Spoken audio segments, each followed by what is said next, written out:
It was the Australia Cup round of 32 draw on Wednesday night. Credit to the Suited and Booted boys, who I thought did a really good job. They had some technical difficulties early. A few of the live crosses didn't quite go to plan, but it was a good vibe. I thought it kind of paid a bit more of a homage to that local kind of football atmosphere. It was a bit of fun as well.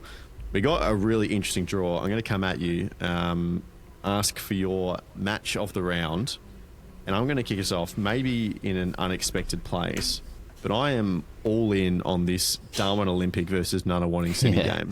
This is going to be absolutely awesome. This is magic of the Cup to an absolute T. So for people who don't know, Darwin Olympic, obviously from the Northern Territory, they get one entry a year. They have never won a match on the national rounds of the Australia Cup. Anyone from the Northern Territory.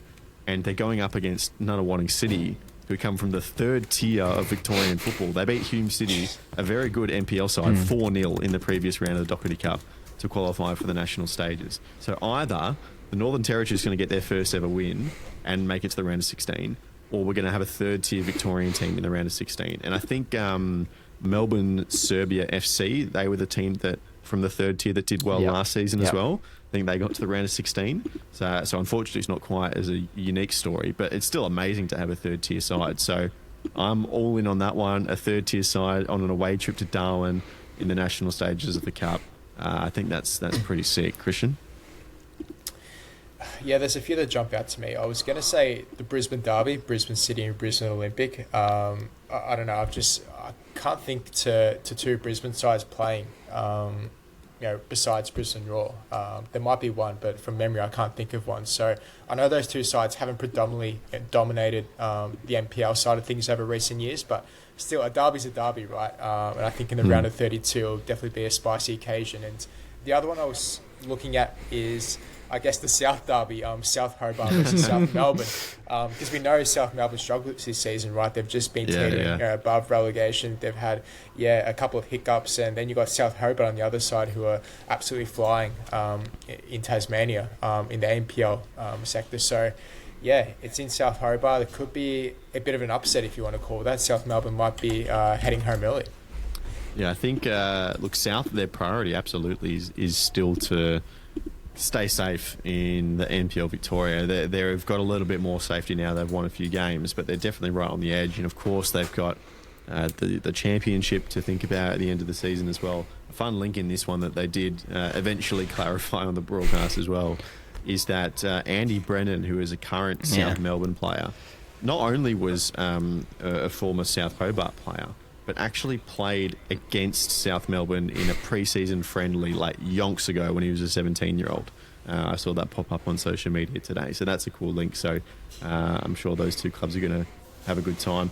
It's interesting with the Brisbane one. I don't know how you guys feel, but it's kind of almost like when you get the A-League teams that are drawn against each other. It's like, it's cool, but we see that already. We kind of want something new.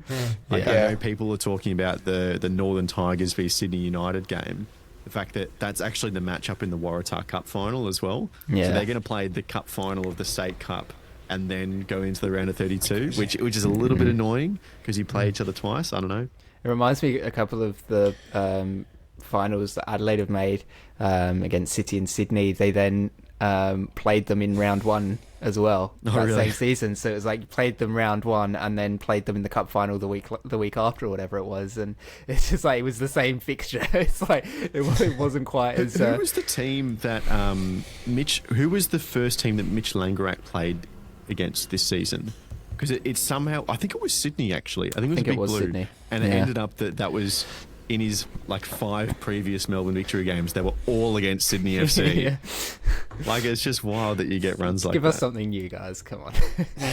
Crazy. Jacob, what's your match to watch? Well, I'd be remiss not to touch on Metro Stars in Canberra, Croatia. Metro Stars are absolutely flying in NPLSA at the moment. I think they've only lost one game all season, top of the table by a long margin, and they're a very, very good side. I think they've been in this tournament 5 or 6 times previously, pretty much a mainstay now. I think that's actually a really favourable matchup for them. I think they could get the job done. There's a lot of intrigue over the, yes, it's a fixture we've seen before, but the Jets and Adelaide is that's a fun little fixture with Milligan. the storyline there of Mark Milligan. Obviously, the turnover of coaches now at Adelaide with Ed and Andrioli coming in, everything that's going on behind the scenes there, which you did a great video about the other day, Lockie. So, you know, it's there's a great storyline there. But this one I can't look past. And when it was announced, I had to laugh at it. The distance derby in the first round of the cup is just absolute banter. That is so funny to me. It's like Wellington know, unless they draw Auckland, that they're gonna have to play away. It's like, all right, so we have to play away, boys. Let's hope it's, you know, an East Coast team. It's not that bad, and they get drawn the furthest possible opponent that they could draw, and also it's the distance start. Like, it just everything about that. It's just the funniest fixture, the funniest matchup in this entire round. I love it. It's so good. You want to know an extra level to this as well, and that's just going to make this game even more entertaining.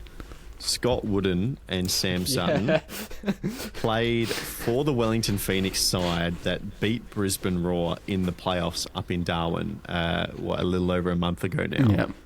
There is a regulation in the Australia Cup 2025 competition that exempts the cup tie regulation that specifically for players in those two playoff matches that then get transferred in the following transfer window, they are not cup tied. So Sam Sutton and Scott Wooden will be available for selection for Perth Glory to play against their former club, the Wellington Phoenix, so one round later in the same competition. But how are you not cup tied? You just recently played in the playoffs, and then you're going into... It's still the same campaign. That's just mind-blowing. I don't understand Playoffs that. are exempt. As long as the playoff was before the transfer window, the playoffs are exempt from cup tie regulations. They help their team make it, and then they can knock them out in the first round anyway. It's so... oh, yeah. That fixture is the funniest one of the whole lot. Like, it's just everything about it. And the fact that, like, Wellington were drawn first as well. So there is just the tiniest glimmer of hope that obviously if they then drew against Auckland, it would be a home game for them technically because of that exemption to the rules that we highlighted last time out. And then they drew Perth. I don't think Wellington will field a good team. I don't think a lot of good players will travel. I don't think Chiefy cares for the cup. They always... No. Yeah, like I think last season they lost to South Melbourne, I think it was, and they played terribly. It was probably one of their worst games of the season, including the A-League. Hardly created anything. You just tell Chief he just didn't have any interest in it. He was like, I just want to focus on the league, and that obviously didn't pan out too well for him anyway. No time for the Souvlakis either at South Melbourne. I mean, I don't know about you guys. I don't think he might experiment with a few of the youngsters, maybe a couple of academy players. He might use that as an opportunity to do so. I just don't know how much value playing in the Australia Cup has for the New Zealand teams. No. If you have to travel every 2 weeks in the middle of your pre-season, which from New Zealand is going to cut like really into that preparation time. Yeah. I'm not sure how valuable it is for the Australian teams. Absolutely, it's great. But yeah, that's going to be fascinating. Let's get on Giant Killing Watch. So in terms of the member-fed versus A-League teams, you brought up Raiders MacArthur. I'm very high on the Bulls. We've talked about this. I think they'll be okay. The Gold Coast Knights, which is, I want to say Scott McDonald is coaching that team. I think so, yes. That's correct. Yep. They got Auckland, which is massive. Victory are heading over to Perth to play Olympic Kingsway. Apia versus Melbourne City. I think this has the most potential, honestly. Yeah, Apia are a very, very good side. Yeah, I'm with you. They have a good history of beating A-League teams as well. Of course, that famous night against Melbourne Victory. Can they do it to the City Blues as well? And then that's it, actually. Oh, no, sorry. Peninsula Power against the Western Sydney Wanderers as well is the other one to look out for. Are you on that bucket list as well, Christian, that maybe Melbourne City could be the most likely to miss out?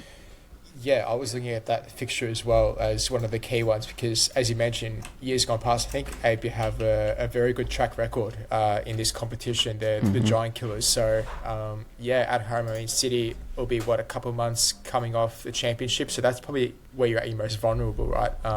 They've obviously banged up with a couple of injuries, Lecky included as sort of the latest casualty. So, yeah, this is sort of a banana skin, I feel, especially APR at home in front of the home fans. This is one of those fixtures which the whole club really looks forward to. They play for these moments, right? And you've got a club, up here, I guess, penciled in the diary or the calendar saying, yeah, this is the game that we want to play. In Melbourne City, let's be honest, it wouldn't be up there as the top priority, right? Yes, it'd be great to go deep, but for these smaller clubs, this is the magic of the cup, right? This is why we watch this competition, for these sorts of upsets. So I'm tipping it could be a potential upset for sure.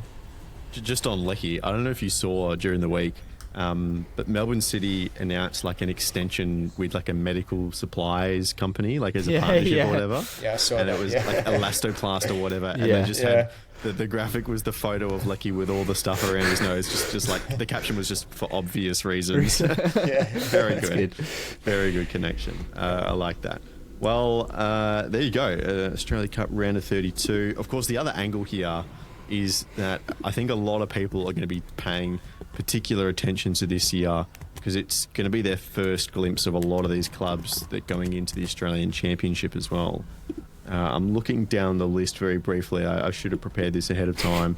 You've got Avondale, Apia Leichhardt, who else is in there? South Melbourne, and Sydney United. Yep. I think that's the 4 that have made the national stages out of the inaugural teams. And then obviously there's a number of these teams like Heidelberg United that are sitting pretty in their NPL leagues and look like they're going to qualify on a competitive basis. So a number of these teams are going to be in action again in the championship in, when do we start? September, I think it is. September, October, November, December, something like that. Just list half the year. It's one of those. It finishes in December. It starts in September, October, and it goes on. But yeah, look, you get to pay attention to a lot of these clubs that are going to be around, in the championship as well.